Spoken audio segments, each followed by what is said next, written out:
What is going on, guys? In the shop, um, as usual in the shop when I'm live, the service has a couple of dead spots. So if you see anything that like it seems patchy or the quality drops, I apologize in advance. And I look like a crazy mess right now because it's pretty hot in the shop side. I have air conditioning back here in my office, but no AC in the shop, which is true for most places. When I work at dealerships and stuff like that, their shops never have AC. So, um, just got a little bit of stuff moved into the shop here.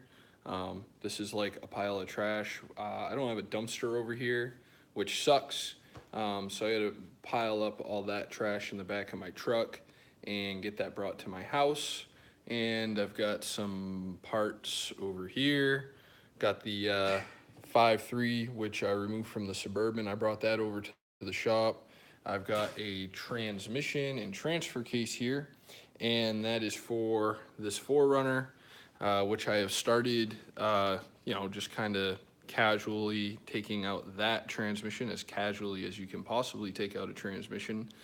Um, just kind of taking out the linkages, taking the drive shafts out, working on all that stuff kind of slowly because I'm also moving at the same time and kind of just doing that, then taking a trip, moving stuff around as I need it for this job because obviously most of my tools aren't here yet. I don't have anything to put my tools in, literally.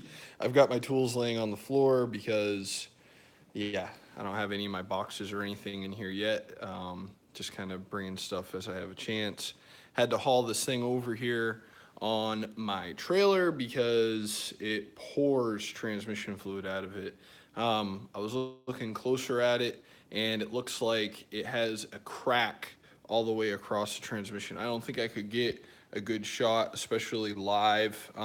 But essentially, I'll try to show you guys with my better camera a little bit later on what's going on with it. But essentially, about if uh, if you're looking at the transmission, the case here, somehow it has a crack all the way around it right here where these two pieces of the case come together. So here's the transfer case, then it bolts the transmission, then the transmission basically has three pieces to it. Has this tail section, has a center section, and has a bell housing. In the center section, there's a big crack all the way across it. I don't know how that ever happened, how they managed to do that to it, but that's what's up with it. So there's just no way to fix that. The thing is the transmission that's in this thing works fine, but you know, if you can't keep fluid in it, there ain't much you can do.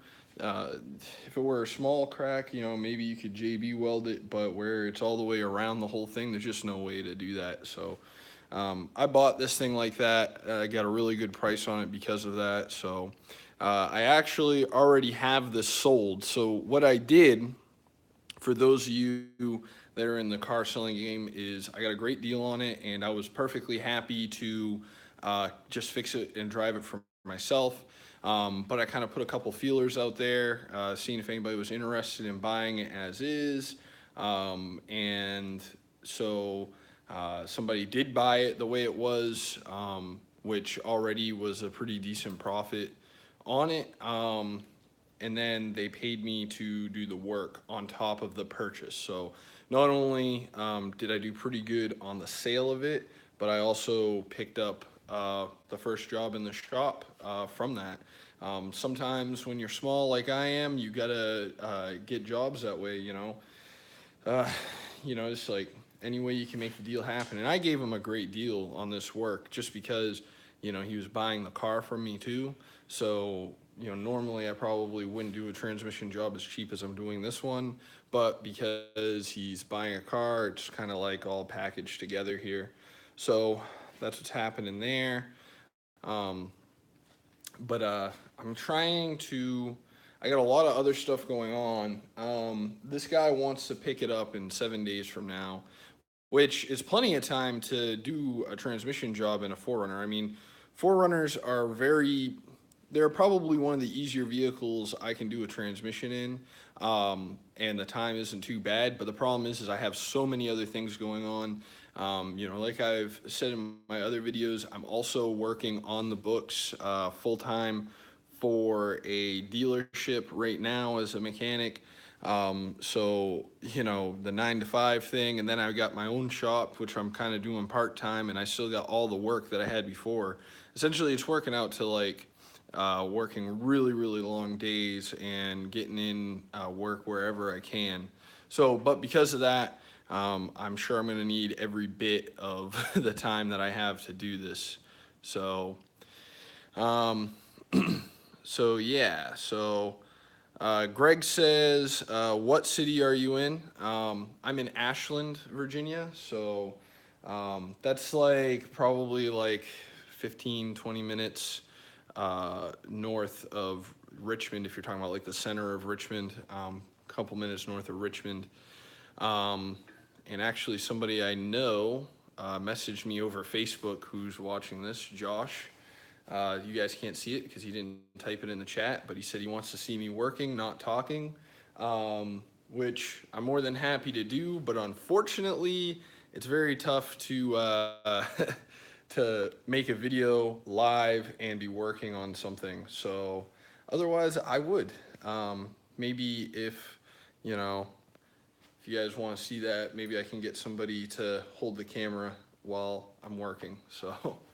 Um, but yeah, what else I got going on here? So, still got the 5.3 here. So that's just sitting here. Right now, this motor, the rings are stuck in it. I stuck a camera down in there, and I found in a couple of the cylinders that the ring is literally rusted to the cylinder wall from sitting in it for so long. So I can't turn the motor around to get the torque converter off because the motor's locked up. So yeah, I'm not sure how I'm going to do that because I can't even get it onto my engine stand to start working on it with the torque converter on it. I tried pouring a combination of acetone and automatic transmission fluid into all the spark plug holes and let it sit for days upon days, and tried it every couple days, just seeing if it you know, if it freed up at all. And you know, it didn't. So the next step is you know, I just need, even if I don't use the block, there's a lot of good parts on this thing. So if I do get like a different 5.3 or 4.8 that I want to work on, I'll have a ton of parts from here. So if you guys get any suggestions on what to do in this situation, you know, go ahead and leave a comment and let me know if you see the video after it's live or whatever. Josh just came onto the chat and said, I just found the chat button, but glad you got the shop open, buddy. Yeah, man. You know, old Josh down in the comments there, he had a problem. He had a Chevrolet truck, and he had the wiring harness catch fire on it, had a short somewhere, um, which is a good chance for me to tell you guys that probably don't have as much experience working on stuff.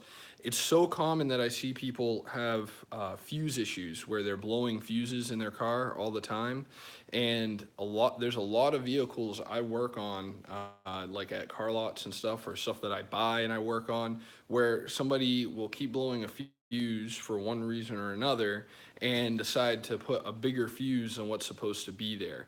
What happens when you do something like that is the fuse is a protection mechanism. You know, the manufacturer puts fuses in your car so that if there's an electrical problem, like a short to ground or something like of that nature, or if something is worn out electrically, like a starter, you know, starter's not really on a fuse like under your dash like you would normally think, but you know, as an example, you know, blower motor under your dash or something like that, that's on a fuse. And if the blower motor goes bad, it might start drawing a lot of amperage, and the wiring in your car is not meant to handle that amperage. So the fuse is a protection device. So when it draws too much amperage through the fuse, it burns the inside of it like quickly, and it cuts off the power in that circuit, which prevents fires and prevents damage to other electrical components. I'm not exactly sure what happened to Josh's truck. Um, but you know, if it was because somebody put a too big of a fuse somewhere in there, or if they removed a fuse and bypassed that. But that's my suspicion is somebody worked on the wiring harness at one time, and somehow got around a fuse that was supposed to be there, or maybe deleted a relay, or any number of things, which caused the potential of fire, which eventually did catch on fire. Luckily for him, he didn't have to total out his truck or anything like that. It's able to be repaired, and I think he just commented down below. He said, Josh said, I had to buy a new harness. The one I got is off a 95 Suburban and keeps shorting it out. So I got a new one being shipped Monday. Go figure. Yeah, and you know, there's more to the harness. Like the harnesses. I'm trying to think off the top of my head. I've worked on a few of these. His truck is an '88 to '98 GM truck, so it's throttle body. I think his is throttle body injected. So you know, it's a pretty rudimentary harness. I think his is OBD2, so it's a little bit nicer. I might be wrong about that. Josh, is your truck newer than '96? Um, if it's 96 and older, I think there's two parts to the powertrain harness. And so you know, you could replace one half of it and it won't work. And, you know, and then, you know, you think that that's the one you need. It might have burnt on one half, but the problem might be in the other half. And to get to the other half, it goes all the way down to the transmission and everything. And I'm sure there's guys that watch my videos that probably know a lot more about specifically the '88 to '98 trucks and how their harnesses go together. But before I went spending too much money on it, you know, you've already changed the harness once. I would try to identify exactly where that short is happening, because you know it's a lot of wiring under that hood, and it might be shorting somewhere outside of the harness, but you can't really tell without doing a lot of testing and everything like that and figuring out where that's happening. He says that his truck is a '95, so it is OBD1, or you know, it's basically not OBD2. So that's very lucky because it's not completely computer controlled. There's a few controls in there, but throttle body injected. Pretty nice simple vehicle to mess around with. Very lucky. Kind of, you know, one of those things. At this point, I'm almost more comfortable working on an OBD2 vehicle than something not, because it's, you know, you just get used to everything that's in it. And you know, there used to be guys back in the day that would tune up a carburetor and rebuild their distributor and all that jazz, and you know, they could do anything with it. And then when the computer controlled stuff came out, they hated it and they would never buy it. I still talk to guys that say, oh, I don't work on my own stuff because it's all computer controlled. But to me, it just makes it easier because, you know, you don't have to try and guess why you have a problem as much. You know, you know that, you know, it's looking for fuel, air, and spark. You know, so you have only certain systems that control all those things and meter all those things. So you can usually diagnose it pretty easy now with these computer controlled stuff.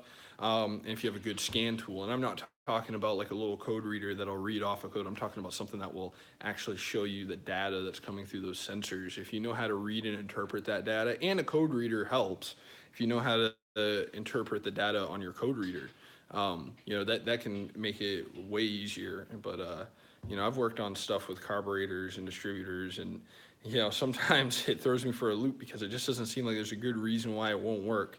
You know, you'd be sitting there trying to figure it out, and you know, it could take you a lot longer. And you know, of course, there's not any perfect system out there. You know, it's like I said, I've just worked on the computer controlled stuff so much that I'm pretty comfortable with it now, to the point where, you know, I've worked on computer controlled OBD2 compliant stuff so much that I'm not even super comfortable working on something that doesn't have a computer. Funny how that works. Um, but yeah, Josh, you know, if you can get your truck down here, I'm more than happy to poke around at it and figure out what's up with it, we can haul it on my trailer or whatever you got to do. I just hauled the 4Runner on my trailer. I had to make some changes to my trailer actually because the 4Runner, you know, it's on 33s and everything. So my trailer never hauled that good anyway. You know, even with like a car on it, but especially with a truck, like I hauled a Suburban on it, that thing was impossible. I hauled my F-150 on it, had to pull over, have somebody come and drive the truck, you know, drive me back so that I could drive the truck. Because that trailer was all over the place, but I added a sway control system to my trailer, and I never would have been able to haul this 4Runner on it down the interstate, and it pulled fine, going 70 miles an hour on my trailer, so pretty confident that I've got that problem all sorted out. So, yeah. But yeah, I just thought I'd touch base with you guys, kind of give you an idea of what's been going on in my world. I know it's been hard, you know, trying to move and trying to get all this work done. It's been hard to get on here and make videos because, you know, only so much time in the day.